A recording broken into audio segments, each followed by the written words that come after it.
Claire Touzard est celle qui ose. Après avoir brisé le tabou de l'addiction à l'alcool dans le pays où le verre de vin est roi, dans un journal de bord intitulé Sans alcool, elle s'attaque aujourd'hui au modèle économique de la presse, plus précisément de la presse féminine, et dans une plus large mesure au capitalisme. Dans Féminin, publié aux éditions Flammarion, on suit le parcours de Francky, une jeune journaliste de 30 ans, issue de la gauche, qui n'a pas encore perdu ses illusions et qui intègre avec un statut précaire le magazine Féminin. Là, elle couvre aussi bien le dernier défilé de la Fashion Week que les camps de réfugiés dans une forme d'irréalité, pour reprendre vos propos. Et elle comprend assez vite qu'en fait les annonceurs sont ses véritables rédacteurs en chef, et elle se laisse aspirer par ce monde de paillettes où les journalistes reçoivent chaque jour des dizaines de cadeaux alors qu'ils vivent dans 20 mètres carrés. Donc, on a décrit votre roman autofictionnel comme Le diable s'habille en Prada, version critique sociale. Moi, je le définirais aussi comme une réflexion sur le journalisme contemporain. Donc, après cette longue introduction, bonjour Claire Touzard. Bonjour. Est-ce que vous pouvez commencer à présenter un peu votre parcours en tant que journaliste avant d'être écrivaine ? Bien sûr. Moi, j'ai pas mal d'années de carrière déjà. J'ai été réalisatrice, j'ai commencé à France Inter, ensuite j'ai été chez Canal+, j'ai fait beaucoup d'émissions culturelles entre autres. J'étais rédactrice en chef d'émissions télé et j'ai toujours écrit pour la presse, pour Libération, etc. Et à partir de 2013, je me suis consacrée à la presse. J'ai travaillé pour Grazia, j'étais grande reporter, je faisais des chroniques sur le féminisme aussi. Et j'ai aussi participé à l'univers de la mode en étant rédactrice mode en parallèle. Et voilà, c'est de ça que vient le livre. D'accord. Et d'où vient cette passion pour le journalisme, puisque vous êtes restée quand même pas mal d'années dedans ? C'est une bonne question. J'ai toujours aimé ça. Depuis petite, j'avais envie de faire ça, en fait, regarder le monde. Et puis, je pense que même dans mes livres, maintenant, il y a un regard un peu sociologique. Voilà, j'aime bien décrypter la société, j'aime bien l'observer. Et en tant que journaliste, c'était au cœur de ce que je faisais. D'accord. Donc, entre 2013 et 2019, donc, vous étiez chez Grazia. Oui. Et quelle image vous aviez à cette époque de la presse féminine ? En fait, c'est pas quelque chose. Je lisais pas la presse féminine. En fait, et d'ailleurs, quand j'écrivais en parallèle, j'écrivais plutôt pour la presse généraliste. C'était un univers pour moi un peu à part, la presse féminine. Il se trouve que j'ai eu ce poste un peu par hasard, par des amis en fait, un peu comme mon personnage. Enfin, c'est un roman d'autofiction, c'est pas moi, mais je m'en suis inspirée. Et donc, je suis arrivée là. En fait, je sais pas, pour moi, c'était un univers hyper à part, hyper étrange, assez glamour, et en même temps que j'avais du mal à déchiffrer, puisque il y avait à la fois des reportages qui m'intéressaient dans la presse féminine, et à la fois, c'est vrai que toute l'importance de la mode est quelque chose que je questionnais. Et donc, quand je suis rentrée chez Grazia, c'est vrai que je m'attendais à quelque chose, en tout cas, de plus joyeux. C'est ça qui transparaissait de l'extérieur, sur les couves, etc. Et je suis arrivée dans une rédaction qui était très, déjà très fragilisée par les problématiques d'entreprise, etc. et qui était loin d'être joyeuse.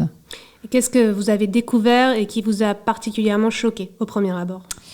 Déjà le silence, parce que j'ai toujours imaginé que dans les rédactions de Féminin, il y avait une sorte d'effervescence, etc. Alors c'était peut-être propre à la rédaction dans laquelle j'étais, mais en tout cas, j'avais l'impression que c'était derrière l'idée de journal, il y avait une idée de collectif. Je m'attendais à des conférences de rédaction enflammées, etc. Et en fait, de voir ce silence des femmes avec des casques de chantier sur les oreilles pour écrire leur papier, chacun pour soi. Il y avait un côté très individualiste qui m'a immédiatement sauté au visage, alors que moi, j'avais une vision un peu de gauche et utopiste, j'imagine, de la chose, en me disant, bon, super, on va un peu changer le monde des femmes ensemble, en fait. Mmh. D'ailleurs, vous dites dans le livre Féminin qu'elles s'échangent des messages via une messagerie sur l'ordinateur. Donc, il n'y a pas vraiment de réelle cohésion entre elles. Non, en fait, c'est vrai qu'il y a, en tout cas, par exemple, pour les personnes qui écrivaient pour le web, ce qui était assez choquant, c'est qu'elles avaient une productivité assez énorme de papier, et donc elles étaient rivées à leur ordinateur à écrire en permanence, comme ça, sans se parler. Et il y avait quelque chose de l'ordre du bureau, en fait. Et moi, le bureau, c'est quelque chose que j'ai voulu fuir toute ma vie. C'est d'ailleurs pour ça que j'ai été sur le terrain en tant que journaliste, mais tout d'un coup, j'avais l'impression vraiment d'aller au bureau, quoi. Oui.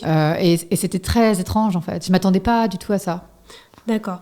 Et est-ce que, donc là, dans le livre, par exemple, vous racontez que Frankie, peu à peu, elle est invitée en voyage presse.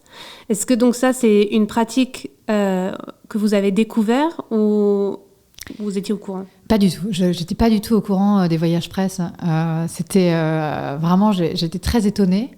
J'avais travaillé pour une émission de mode auparavant et j'étais partie en voyage, etc. Mais j'étais un peu à côté de la chose. Enfin, c'est pas moi qui dirigeais le truc, etc. Donc, j'avais pas vraiment réalisé en fait que les marques de mode passaient leur temps à envoyer les journalistes et rédactrices mode dans des pays.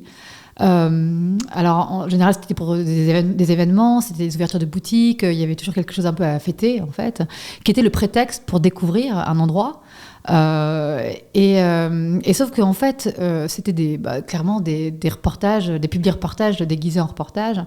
Et en fait, je suis arrivée dans ce monde-là et c'est vrai que ça a été très brutal. Puisque j'y étais de façon un peu naïve. Au départ, je me dis chouette, c'est l'occasion de voyager. J'avais pas eu beaucoup l'occasion de voyager étant jeune, etc., parce que j'avais pas beaucoup de moyens, donc j'étais assez heureuse de le faire. Enfin, je l'avais fait à travers des reportages, mais un peu plus compliqués. Là, il y avait un côté agréable, on était reçus, etc.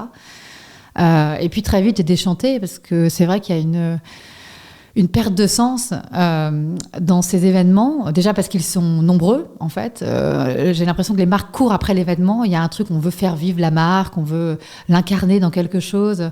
Et donc, c'est toujours important de créer du storytelling, etc. Mais il y a une pluralité de storytelling, ce qui fait qu'on finit par naviguer dans un monde un peu irréel, où on est juste dans des slogans marketing, en fait. Et on n'est plus du tout dans une approche réaliste des choses. Et quand on nous invite à des voyages, on est dans une vision purement marketing des endroits où on va. Et donc, c'est assez terrible, en fait, parce qu'on a l'impression presque d'être des colons, en fait. Je trouvais qu'il y a un truc un peu de cet ordre-là.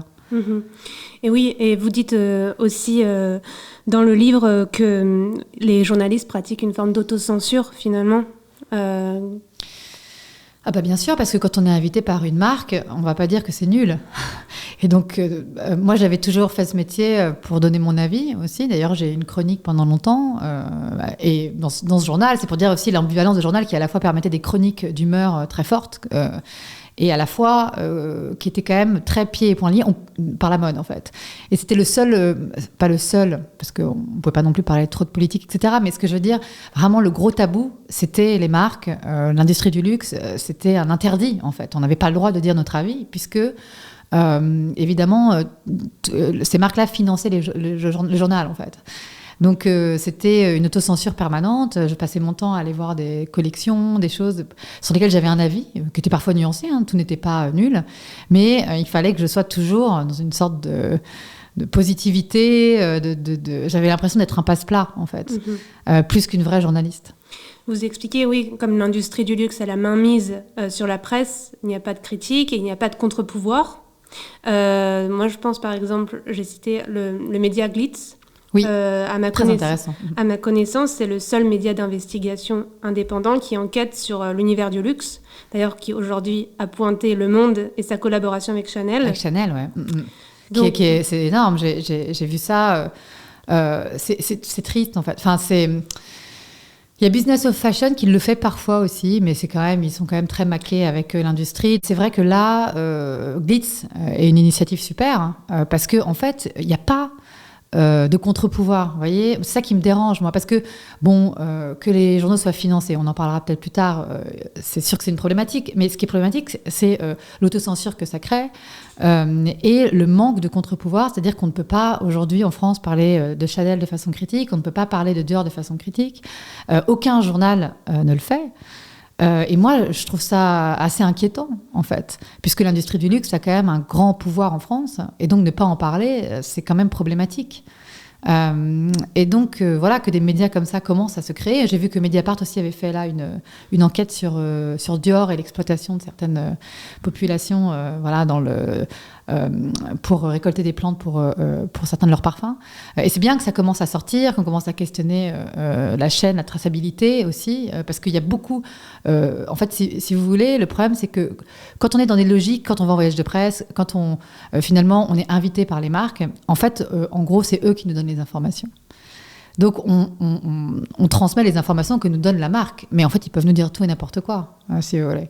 Et donc, c'est grave parce que c'est de la désinformation, dans un sens. Et aujourd'hui, c'est-à-dire que pendant un temps, c'était pas un problème. Mais aujourd'hui, où il y a toutes les problématiques écologiques, etc., c'est important de savoir où sont faites les choses, si les populations ne sont pas exploitées. Enfin, voilà, il y a tout un tas de questionnements autour des entreprises, des industries. Et l'industrie de la mode ne peut pas y couper, en fait.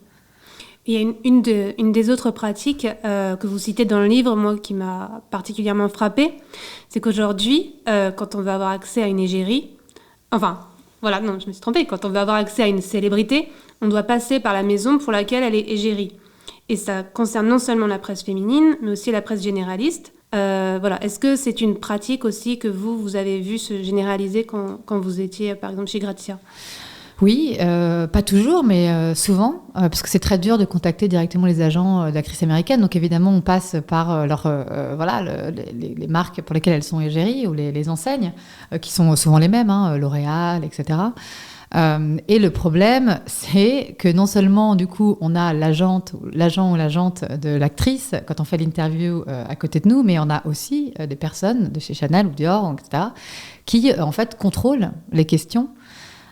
Et souvent, on est obligé de diriger l'interview de façon à ce qu'on parle du produit. Vous voyez, il y a une sorte d'absurdité. Enfin, je veux dire, que Chanel puisse aider ou d'autres industries, sans vouloir nommer des gens d'ailleurs, veuillent aider éventuellement à avoir des égéries, pourquoi pas. Mais en ces cas-là, il faut quand même laisser une totale liberté aux journalistes. Et nous, en fait, il y avait toujours en amont des questions qui étaient contrôlées, etc. C'est assez problématique. Et je sais que ça se pratique toujours, parce que j'ai des amis journalistes qui m'en parlent et qui me racontent souvent... j'ai interviewé une telle et puis j'avais 2 personnes sur mon dos qui contrôlaient mes questions et c'était compliqué, quoi. Il n'y a jamais de résistance de la part des journalistes, je suppose, c'est pas possible dans ce contexte-là. Bah non, parce que c'est le jeu, en fait. Et puis plus personne ne le questionne. Moi, ça m'a choquée. Je pense que ça doit choquer aussi d'autres journalistes, sans doute. Et voilà. Et je pense que tout le monde a l'impression de faire son travail, en fait. Mais en fait, il faut peut-être se demander, c'est quoi notre travail en tant que journaliste? Bon, encore journaliste mode, mais déjà en tant que journaliste mode, on pourrait avoir un avis critique sur la mode. Aujourd'hui, il est où l'avis critique sur la mode? C'est-à-dire que quand on lit les reports de Fashion Week, on a l'impression que tout a été absolument génial. Excusez-moi, mais il y a des collections qui sont pourries, quoi. Et donc, non, mais franchement, moi, j'ai vu des trucs et j'étais obligée de dire que c'était super. J'étais là, non, mais c'est pas possible. Enfin, je peux pas dire que c'est super. Alors, on trouve on tire des fils, etc. Mais, enfin... voilà, et je pense que c'est bête parce que déjà, je trouve ça très dommage pour les journalistes, mais aussi pour le lectorat, parce que je pense que le lectorat s'ennuie aussi. Il comprend bien qu'il y a un problème, c'est-à-dire il passe son temps à lire des espèces de textes enflammés sur les collections. Il se dit, bah quand même, c'est bizarre, quoi, que tout soit super. Hein. Et ce genre de discours a un impact sur les jeunes qui idéalisent la mode?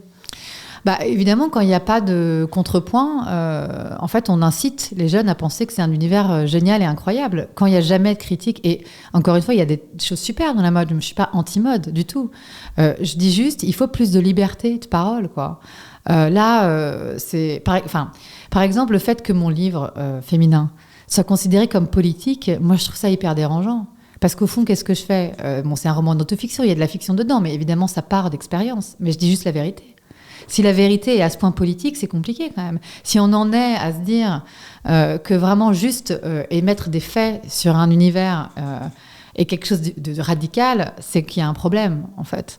C'est qu'on est à un degré d'acceptation de certaines lois capitalistes, de certaines qui ne sont pas normales, et surtout dans des métiers où on est censé avoir la liberté de parole, en fait, quel que soit le domaine, par ailleurs. On dit oui, mais les journalistes mode, c'est des vendus. Bah non, ça pourrait être autre chose si le journalisme mode, en fait. Ça pourrait... parce que, si vous voulez, aujourd'hui, ne pas critiquer cette industrie ou ces marques, c'est aussi les pousser, enfin, les conforter dans le fait de ne pas changer. C'est-à-dire que si on ne leur dit jamais, bah là, en fait, en pleine crise écologique, il faudrait vraiment que vous ralentissiez, par exemple, le rythme des saisons, que vous utilisez d'autres matériaux, que votre traçabilité soit un peu plus fiable. Évidemment, bah, ils vont continuer de la même façon, en fait, puisque personne ne leur demande rien. Et je pense que c'est notre devoir, en tant que journaliste et en tant que autrice, etc., de dire, bah non, nous, on a besoin de réponses, on est dans une urgence. Climatique et sociale et c'est important que tout le monde soit transparent. Oui, j'ai l'impression que les marques essayent peu à peu de prendre ce virage entre guillemets écologique. Est-ce que vous voyez un peu une avancée ou pas du tout? Après, j'y travaille plus, donc c'est voilà, moi j'ai parlé d'un temps avant le MeToo aussi, oui. Donc j'imagine et j'espère que les choses ont changé. Moi, ce qui m'a juste choquée, c'est que il y avait beaucoup de beaux discours pendant la crise du Covid, on dit de la Covid, mais bon bref. Par exemple sur ces histoires de voyages de presse où tout le monde a dit oui l'empreinte carbone, parce que voilà les voyages de presse, pour expliquer un peu ce que c'est donc envoyer des journalistes, une dizaine de journalistes ou 15 ou 20 dans certains pays pour les faire découvrir à une boutique de la marque, etc. Évidemment, ça a une empreinte carbone énorme. Et donc, par exemple, pour moi, c'était des choses qui étaient révolues en fait. Quand on est sorti de la crise, beaucoup d'amis qui bossent dans la mode m'ont dit pas du tout, ça, au contraire, c'est reparti de plus belle. Et ça m'a choquée en fait. J'ai dit non, mais ça c'est pas possible quoi. Les marques, je pense, ont peur en arrêtant de créer l'événement, d'arrêter d'exister. Or, je pense qu'il y a d'autres façons d'exister qu'en créer l'événement. Ça peut être les récits, on peut en inventer en France déjà, ou on peut tisser les choses différemment. Il y a plein de choses à réinventer en fait. Mais c'est vrai que j'ai l'impression qu'on continue à perpétuer un ancien modèle, même s'il y a plein quand même de changements, et heureusement. Mais j'ai l'impression qu'on est plus dans l'optique de j'arrache un arbre, donc j'en replante un. Plutôt que de dire j'arrête d'arracher des arbres. Je ne sais pas comment dire, c'est que j'ai l'impression qu'on va être pollueur, mais on va créer une fondation philanthrope. Vous voyez. Et voilà, je trouve qu'il serait mieux de faire des changements un peu plus structurels. Okay. Et quand vous dites les récits, c'est pour revenir aussi au contenu de marque. Est-ce que vous pensez que les marques doivent développer des contenus de marque avec un peu plus de sens ? Oui, je pense. Puis je pense que c'est intéressant d'enquêter sur les marques, sur leurs propres pratiques, et de chercher à faire mieux. En fait, c'est le cas de certaines enseignes. Il y a des enseignes qui font des gros progrès en interne, etc. Vous avez des exemples ? Je sais pas, parce que après, ce qui est compliqué quand on n'est plus vraiment dans le circuit, c'est de voir ce que les gens écrivent sur LinkedIn, où tout le monde, on a l'impression, est extrêmement philanthrope. Et la réalité des choses. Vous voyez, c'est un peu ce que j'ai voulu raconter dans Féminin, c'est-à-dire que on peut mettre tous les slogans féministes du monde sur une cover de Féminin, tant qu'en interne il n'y a pas de sororité, ça ne sert à rien en fait. Et je pense que sauf que le système dans lequel on est, qui est un système libéral et qui est en crise, ne permet pas d'instaurer toutes les valeurs qui aujourd'hui sont demandées par la jeunesse et qui sont demandées plus généralement par tout un tas d'urgences en fait. Et donc pour changer vraiment fondamentalement, il faudrait une refonte du système. Il faudrait un truc vraiment très, très structurel en fait. Mais c'est compliqué en fait. C'est compliqué de demander à des mastodontes comme LVMH de tout d'un coup changer leurs pratiques, surtout que c'est des pratiques super étendues. Mais en vérité, si on voulait changer le monde et changer la société, on arrêterait d'être dans une logique de course au profit, par exemple. Mais voilà, comment dire ça à des industries qui se sont construites sur le profit, par exemple, c'est compliqué. Voilà, c'est... Tout à fait. Et pour revenir au financement de la presse, quel regard vous portez sur ces annonceurs ? En fait, la presse féminine aujourd'hui doit composer avec une chute drastique de ses lecteurs.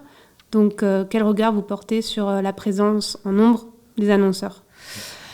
C'est compliqué parce que c'est...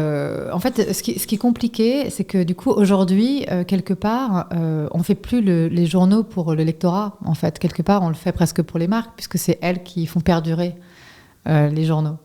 Il faudrait prendre un peu le problème à l'envers, c'est de se demander pourquoi on n'a plus de lectorat. Et ça serait intéressant de se poser vraiment... Alors, je sais qu'il y a des études en général, en permanence, au sein des journaux, etc. Mais je pense que la réponse, c'est parce que justement, il y a beaucoup de défiance envers la presse aujourd'hui, parce qu'on a été trop loin, qu'on n'a pas été assez transparent, qu'on a mis notre déontologie parfois de côté, et que je pense que les lecteurs et les lectrices le sentent. Et donc, je pense que voilà, on règle pas forcément le problème en voulant survivre à tout prix, faire survivre un titre, alors qu'il n'y a plus de lecteurs. Et donc, en étant uniquement finalement financé par des marques et donc en les laissant investir de plus en plus nos contenus, je suis pas sûre que ce soit la bonne solution, quoi. Oui, finalement, on se retrouve aujourd'hui avec un fascicule, un panneau publicitaire géant quand il s'agit d'un magazine féminin traditionnel. Bah, en fait, c'est ambivalent parce que la presse féminine, il y a eu des trucs super, Oui. vraiment, et des journalistes, et il y en a toujours d'ailleurs, il y a des journalistes super, des grands reportages, ça a été un support incroyable, même pour le féminisme, c'est-à-dire que ça a colporté des idées révolutionnaires. Mais je pense que voilà, en fait, on est dans des logiques de survie aujourd'hui. Et donc voilà, la survie, ça passe par l'industrie de la mode. Et donc, c'est un peu compliqué parce que, évidemment, si on se bat contre les dictats, mettre 2 pages plus loin une pub pour L'Oréal, voilà, on voit bien l'absurdité des choses. Et en même temps, comment réinventer ce système économique? Ça, c'est une vraie question. Et je pense, vous dites dans le livre que lors des voyages de presse, Francky côtoie des célébrités des réseaux sociaux, donc les influenceurs. Vous écrivez « On les méprisait, car elles incarnaient la fin du prestige de nos formats et du vrai journalisme. Pourtant, elles suscitaient une forme d'intérêt jaloux. » Donc aujourd'hui, je me dis, pourquoi lire la presse féminine quand on a des influenceurs et des influenceuses qui sont devenus les nouveaux journalistes beauté ou mode? En tout cas, c'est vrai que... En fait, aujourd'hui, en ligne, c'est vrai qu'on peut en fait, je pense que ce qui perd un peu le journal féminin, c'est qu'il est entre deux, en fait, entre deux eaux, c'est-à-dire qu'il n'a pas choisi, en fait. C'est ni un public reportage géant, c'est ni une revue super engagée qui, justement, combat les dictats et le capitalisme, en fait. Et donc, en fait, je pense que les gens se perdent là-dedans. Puisque au fond on peut faire tous les articles qu'on veut du Monde sur la diversité, etc. Si le message qui passe en couve avec des séries mode, c'est que finalement les femmes ne se vivent qu'à travers le bien matériel et l'apparence, on a un peu tout perdu. Et donc je pense que aujourd'hui on va être amené à être justement dans quelque chose de plus niche et sectorisé. C'est-à-dire qu'on voit bien qu'il y a un succès, par exemple, des revues comme 21, etc., qui sont très indépendantes. Et parallèlement, si on est fan de mode, on va plus aller effectivement voir des influenceurs mode qui, eux, affichent clairement, tant qu'à faire, et pourquoi pas leur acquaintance avec les marques. Mais il n'y a pas d'entre-deux, en fait. Vous voyez ce que je veux dire? Oui. Et voilà, je pense que on est plus amené à ça aujourd'hui. Et c'est pour ça que les revues se perdent. Oui. Enfin, il y en a qui continuent à vendre et qui font du super job, comme Marie-Claire, etc. Je ne suis pas anti-féminin du tout. Avec ce livre, je voulais juste parler d'une expérience et d'essayer d'ouvrir le sujet, en fait. Oui. D'ailleurs, je me demandais, donc, on se doute que la presse féminine est bourrée de pubs, qu'elle soit cachée ou visible. Et vous l'officialisez dans votre roman. Donc quel risque on peut rencontrer quand on dévoile ainsi de telles coulisses? C'est un peu lancer l'alerte, donc c'est toujours pareil, c'est pas bien vu. C'est voilà, comme toutes les lanceuses d'alerte ou lanceurs d'alerte, c'est compliqué. Et puis en fait, en plus, ce qui est compliqué, c'est que moi, je suis sortie de ce milieu, donc évidemment, j'ai un regard plus critique, surtout que j'ai vécu des choses très violentes dedans, donc. Voilà, et je pense que pour les gens qui sont à l'intérieur, c'est compliqué parce que moi, j'ai jamais voulu incriminer qui que ce soit et renvoyer à quelqu'un une quelconque, dire vous êtes des vendus ou quoi que ce soit. En fait, ce que j'analyse, c'est le système en fait dans lequel on vit, mais qui est propre au journal féminin et qui est propre à toutes les entreprises dans la société finalement. J'ai pris le féminin parce que j'ai travaillé, mais pour moi c'est emblématique de plein d'autres choses. L'idée n'est pas de tirer sur le féminin ou sur les médias, c'est de dire comment on fait aujourd'hui dans une société où on a envie de changer de valeur, où on a envie d'un bien-être social, où on a envie de valeurs féministes, etc. Alors que le système libéral qu'on nous offre est très violent en fait. Comment on fait? Et pas que dans les féminins ou dans les médias, un peu partout en fait. Comment on fait pour être financé? Tout en gardant des valeurs, tout en je pense que chaque entreprise un peu philanthrope se pose la question. Donc c'est plus une interrogation qu'une critique en fait. Oui. Et c'est de dire juste aussi, arrêtons-nous pour y réfléchir. Plutôt que de continuer à comment dirais-je, de faire des médias sous perf avec voilà, des choses qui ne fonctionnent pas. Est-ce que vous avez des retours de la part de journalistes ? Oui, plein de journalistes qui m'ont dit en off, qui ne peuvent pas forcément en parler, mais qui m'ont dit c'est ce qu'on vit, c'est dur. Mais après, c'est des métiers aussi qu'on a aimés, c'est des métiers passion, et c'est dur aussi déjà d'être un peu impuissant face à ça. Je pense qu'il y a des rédacteurs en chef, rédactrices en chef et rédactrices qui font leur mieux qui se battent pour continuer à faire des bons sujets, et ils existent toujours. Et donc voilà, moi, c'est aussi la peine que j'ai eue de voir ça, en fait, le manque de liberté, etc. Et puis aussi la crise terrible de la presse, de la raconter de l'intérieur. C'était une façon aussi de montrer mon amitié à tous ceux qui sont restés, parce que c'est dur, quoi. Oui. C'est des métiers passion, et on y tient. Et je pense que voilà, c'est... Mais comme tout, quand on est face à un manque de lectorat ou un manque de réception, que le système ne fonctionne pas, c'est vrai que se réinventer, ce n'est pas toujours évident, en fait. Oui, vous êtes réinventée en tant qu'écrivaine. Oui, mais après, c'est pareil, j'en délivre. Enfin, je veux dire, il y a d'autres problématiques qui se posent. En fait, ce que j'applique au féminin, je l'applique à moi-même. Enfin, je veux dire, c'est des questionnements sur les améliorations et sur les changements qu'on peut apporter. Et je pense que la jeune génération, peut-être... moi, là, je suis passée par la manifestation, et il y avait tous les jeunes qui étaient là, qui criaient anticapitalisme, et c'était voilà, je vois qu'il y a un désir de révolution un peu des anciens systèmes. Et je pense que la presse est amenée à être bouleversée, en fait, et qu'elle va l'être profondément, en fait. Oui, ils sont obligés pour survivre. Mais donc, pour revenir encore au système économique des médias, si les magazines parviennent à réduire la part de la pub dans leurs ressources financières, par quoi pourraient-ils remplacer cette manne nécessaire à leur fonctionnement ? Je sais pas. C'est une bonne question. Après, est-ce que par exemple, le féminin en tant que tel pourrait pas se réinventer, par exemple je trouve que là, en ce moment, c'est sûr que de toute façon, il va y avoir de plus en plus de passages au digital. Et ça peut aussi amener à d'autres réflexions, en fait, plus interactives, etc. Et puis, considérer peut-être l'objet papier comme un bel objet, par exemple. Je sais pas, en fait, j'ai pas de réponse, mais à mon avis, de toute façon, les modèles vont devoir se renouveler, quoi. Oui, ça me fait penser dans le livre, Frankie, donc elle doit s'adapter aussi à ce virage dans le digital, et elle part à New York et on lui dit tu dois faire des photos sur Instagram, et elle est confrontée, elle a du mal à s'adapter au temps court alors qu'elle était toujours dans le temps long. Et je pense que c'est une nouvelle problématique aussi chez les journalistes à qui on demande de produire un contenu dans la minute, et donc il y a une forme de frustration aussi qui se crée à cause du digital.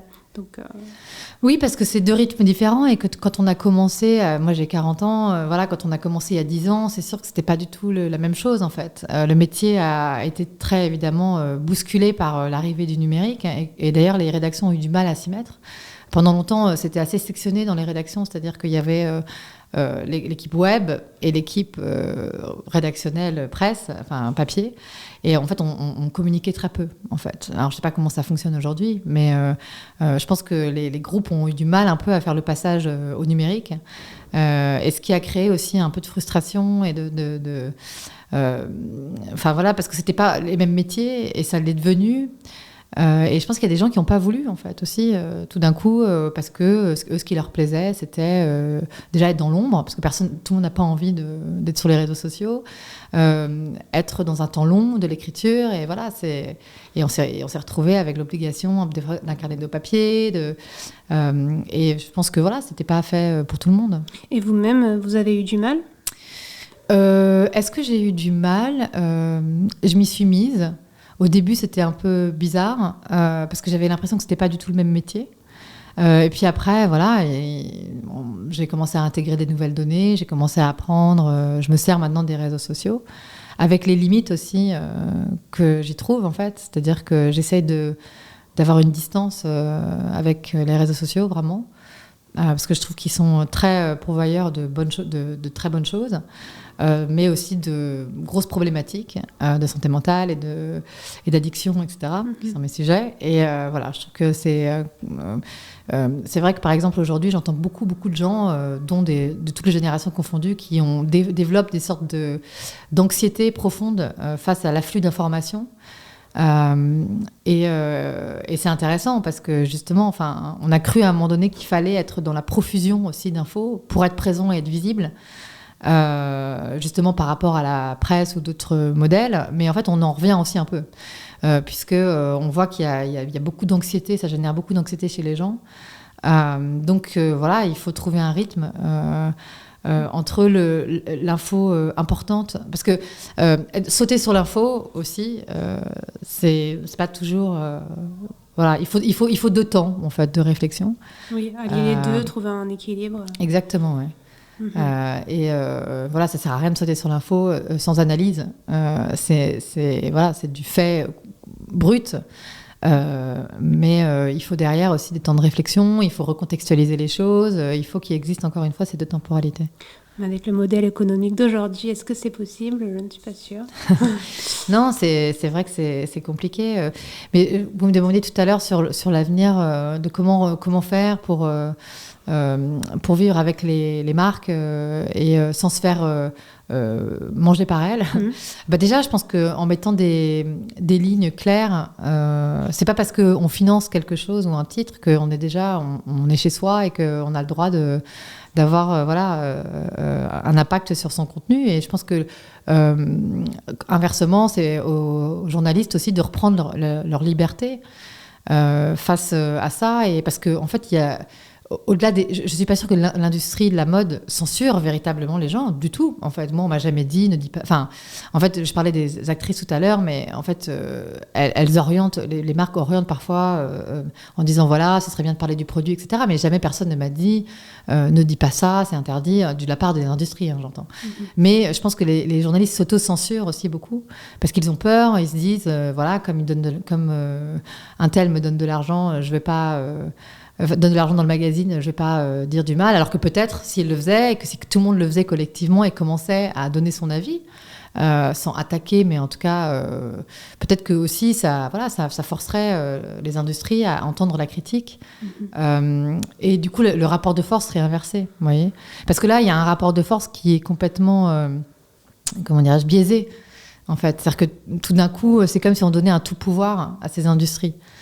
Qui n'ont peut-être pas d'ailleurs demandé, enfin qui se sont propagés et qui ont un impact, etc., mais qui peut-être sont prêtes à entendre la critique aussi. Il faut juste que de l'autre côté, on y aille, quoi. Et que voilà, je pense que il faut un renversement un peu de tout ça, quoi. Donc la solution serait dans le collectif. Ah, moi, je suis sûre que la solution, c'est dans le collectif, ouais. Parce que seul, c'est toujours très complexe. Mais si on commence à s'en parler, qu'on se dit, bah voilà, il faudrait peut-être une charte, ou j'en sais rien, mais se dire, voilà, on doit être libre de parler de ce qu'on veut, en France, en démocratie, quels que soient les sujets, quels que soient nos financements, quels que soient nos mécènes, quels que soient nos annonceurs, et voilà. Mais un des problèmes que je vois, c'est aussi, il y a peu de journalistes qui sont syndiqués. Oui. Donc, comment faire face à ces mastodontes sans réelle protection ? Bah, je pense que c'est intéressant cette question du syndicalisme parce qu'on me la pose pas mal autour du livre. Moi, je pense que c'est important. Après, il faut aussi il y a un travail entre les RH et les syndicats. C'est-à-dire qu'il y a un vrai qu'il y ait des relais entre le patronat et les syndicats et que vraiment ce soit écouté aussi au sein des entreprises. Parce que par exemple chez Grazia, il y avait des syndicats mais qui étaient quand même très méprisés par les RH. Et donc il faut que les RH travaillent main dans la main avec les syndicats aussi pour que ça fonctionne et que le RH ne soit pas que le relais du patronat en fait. Et ça c'est encore une autre dynamique qui est importante parce que c'est syndiqué oui, mais il faut que les syndicats aient de l'impact. Oui. Donc voilà, mais je pense que c'est important, et c'est important sur toutes les problématiques de harcèlement dont je parle dans le livre. Je pense que c'est aujourd'hui, on ne peut pas travailler sans avoir une instance qui s'occupe de vos droits, puisque de toute façon c'est très difficile. Et puis voilà, beaucoup de gens n'ont pas de moyens d'action, n'ont pas ni la force, ni le courage, ni l'argent de s'opposer souvent à des grands groupes. Donc il faut des collectifs qui puissent faire levier. Moi, par exemple, c'est grâce au syndicat national du journalisme que j'ai pu avoir une avocate, etc. Et voilà, c'est heureusement que quelque part j'ai été protégée par mon statut de journaliste. Et vous avez gagné au Prud'homme. J'ai gagné au Prud'homme, ouais. J'ai gagné au Prud'homme. En plus, vraiment, c'était une victoire sur toute la ligne, parce qu'il y avait, dans les décisions rendues, il était très clair que tout avait été très abusif, et ça fait du bien de l'entendre, mais je pense qu'on est peu à faire les démarches jusqu'au bout, parce que c'est long, parce qu'on se dit que c'est mal vu dans la profession. Voilà, alors que s'il y avait déjà des pare-feux par des syndicats, etc., un peu plus puissants, je pense que... je veux dire, ils font ce qu'ils peuvent, hein, c'est pas... Mais voilà, encore une fois, si c'était entendu par les RH, etc., il y aura... En fait, j'en serais peut-être pas venue à ça, en fait. Oui. C'est ça le problème, c'est que c'était mon seul recours. Et c'est hyper triste de se dire ça, quand même, que le seul recours, c'est d'attaquer en justice son employeur pour qui on a bossé pendant 6-8 ans. C'est triste, qu'il n'y ait pas de dialogue. Et c'est souvent le cas, puisque en plus, il y a un peu dans ces métiers patients, justement, ce truc où on vous fait beaucoup aussi avaler la maltraitance au travail sous les discours de mais c'est des métiers formidables, t'as de la chance d'être là, et puis il faut avaler des couleuvres, et puis alors que je pense que les choses peuvent se passer autrement. Mais c'est dur d'identifier quand ça va mal, c'est dur de le pointer, c'est dur de se rebeller. Enfin, voilà, c'est des phases souvent qui prennent du temps, et quand on n'est pas accompagné, c'est compliqué. Surtout quand on est dans un milieu aussi concurrentiel et que les écoles de journalisme continuent d'ouvrir leurs portes alors que le secteur est déjà bouché. Donc on se sent obligé de ne rien dire. Après, ce qui est intéressant, c'est aussi qu'aujourd'hui, finalement... Bon, la presse, c'est un modèle, mais c'est plus le modèle central, en fait, dans le sens où il y a les podcasts, il y a beaucoup d'initiatives qui se créent un peu partout, et je pense que c'est ça l'avenir, en vrai, c'est de catapulter en créant d'autres choses. Et même les gens qui maintenant étaient dans la presse écrite traditionnelle commencent à créer des nouveaux formats. Là, par exemple, il y a une journaliste de presse féminine qui m'a envoyé Étonnante, qui est une revue où il n'y a aucune pub, mais on rentre par des portraits de femmes différents, donc il n'y a pas de culture féminine et de mode, etc. C'est vraiment axé sur des réflexions, donc voilà, il y a plein de choses aussi qui se créent, qui quelque part catapultent déjà un peu le système existant, en fait, puisqu'aujourd'hui les gens se renseignent par des podcasts, se renseignent par tout un tas de voies alternatives. Et typiquement, si mon livre, par exemple, évidemment, puisqu'il parlait de presse, n'est pas passé beaucoup dans la presse, il a contourné le média traditionnel, et en fait c'est vendu. Donc preuve en est que voilà, la presse doit continuer à exister, mais ce qui est certain, c'est que il y a beaucoup d'autres médias maintenant qui existent parallèlement. Et puis, il y a aussi des très bonnes initiatives de médias. Le Monde, par exemple, je trouve, va faire un passage au numérique super, où il fait des vidéos, où il y a un système d'abonnement hyper intelligent, la matinale du Monde, etc. Il y a des systèmes qui se réinventent aussi d'eux-mêmes, et qui sont très pensés et travaillés, et qui fonctionnent aussi. Voilà. Après, voilà, avec les limites et problématiques. Mais ce que je veux dire, c'est que on est dans un éclatement, c'est vrai, mais qui aussi invite, je pense, les systèmes dominants à s'interroger. Je pense que Le Monde a vraiment su s'adapter aux nouvelles audiences. Je sais qu'ils se sont beaucoup inspirés de Hugo Décrypte, par exemple. Donc peut-être qu'une des clés pour les médias, c'est vraiment d'adopter leur langage. Oui, d'adapter leur langage tout en gardant leur point de vue et leur force. Voilà, c'est certain. Et parce que c'est pas enfin voilà, on ne demande pas non plus au monde d'être sur TikTok à faire des vidéos de chat. Enfin, vous voyez ce que je veux dire, mais oui, avec dans un bon équilibre, oui, bien sûr, il y a des. Moi, j'adore vraiment le monde. Je trouve que c'est vachement bien fait, quoi, parce que. Il y a le matin, il y a la matinale, il y a des journalistes qui font maintenant des vidéos, il y a il y a une interaction constante et intelligente et c'est assez excitant aussi de voir le métier évoluer, je trouve. Oui, ils vont parler de l'incarnation et je sais qu'ils ne veulent pas juste mettre en avant un seul journaliste, mais toute la rédaction. Donc voilà, je pense qu'aussi, parce que vous parliez dans le livre de l'importance de l'incarnation, que sur le média traditionnel, enfin sur le média papier, il y avait une petite photo et c'était écrit à la première personne du singulier, donc c'est peut-être une des clés. Oui, après, encore une fois, c'était une époque. Ce qui était marrant, c'est d'écrire comment, c'était un peu étonnant pour nous toutes. Mais je pense qu'aujourd'hui, c'est très intégré, ça a changé. Et par exemple, si on prend les vidéos du Monde, mais il y en a d'autres, ce qui est intéressant dans les vidéos du Monde, c'est que finalement, la journaliste, elle passe derrière l'info qu'elle divulgue, parce que c'est ce qu'elle dit et c'est très bien écrit, etc. Et que voilà, c'est pas une mise en scène d'elle-même, c'est une mise en scène de l'info. Oui. Et donc, c'est ça qui est intéressant. Moi, en l'occurrence, dans ce cas-là, j'ai un peu essuyé les plâtres de ces débuts-là, où pour le coup, on devait être coiffé, je sais pas quoi. Enfin, bon, il y avait tout un truc où, pour le coup, c'était pas l'info qui était centrale. Et bon, il y a eu des ratés. Voilà, il y a des ratés. C'était il y a un bout de temps quand même maintenant. J'ai l'impression de parler comme une vieille personne. C'était il y a 7-8 ans. Donc, voilà. Pas si longtemps. Voilà, maintenant, on a fait quand même des gros progrès. Merci beaucoup, Claire Touzard. Merci. J'ai une dernière question. Comme il s'agit quand même d'une émission sur la littérature, qu'est-ce que vous avez sur votre table de chevet ? Voilà, j'ai une pile à lire, comme on dit, complètement dingue. Qu'est-ce que j'ai lu récemment ? J'ai lu Les hommes hétéros le sont-ils vraiment ? C'était intéressant. J'ai lu Cher collaboratrice qui, justement, partage beaucoup de réflexions de féminin. Donc, elle me l'a envoyé en me disant, tenez, on avait pensé la même chose, mais elle, version essai. D'accord. Voilà. Après, je lis un peu de tout. Hein. Je lis de la littérature, des essais féministes, philosophiques. Oui. Une de quelqu'un qui vous suit sur Instagram qui a dit que votre roman avait été déplacé au rayon sociologie à la Fnac. Donc, c'est entre essais et romans pour certaines personnes aussi. Après, c'est vrai que moi, je suis plus de l'école en fait, j'ai toujours intégré de la critique sociale dans mes écrits ou un regard juste social. Donc, c'est sûr que c'est un peu entre deux, quoi. Moi, je lis beaucoup du Carrère, je lis Aubenas, ou Despentes, qui je trouve une super sociologue, des gens qui intègrent beaucoup soit leur regard journalistique ou sociologique dans leur littérature. Et c'est vrai que c'est un peu mon école. Même aux États-Unis, j'ai lu beaucoup de Susan Sontag, Jane Didion. J'aime bien ce mélange. C'est juste que j'arrive pas à écrire autrement, surtout. Je suis pas ni dans la contemplation, ni dans l'allégorie, etc. Et je trouve que c'est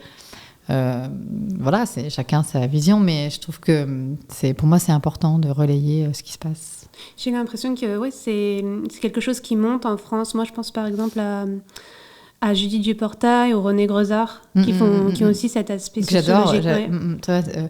Oui, j'aime beaucoup Marie Coq aussi, avec Vieille Fille. Il y en a plein.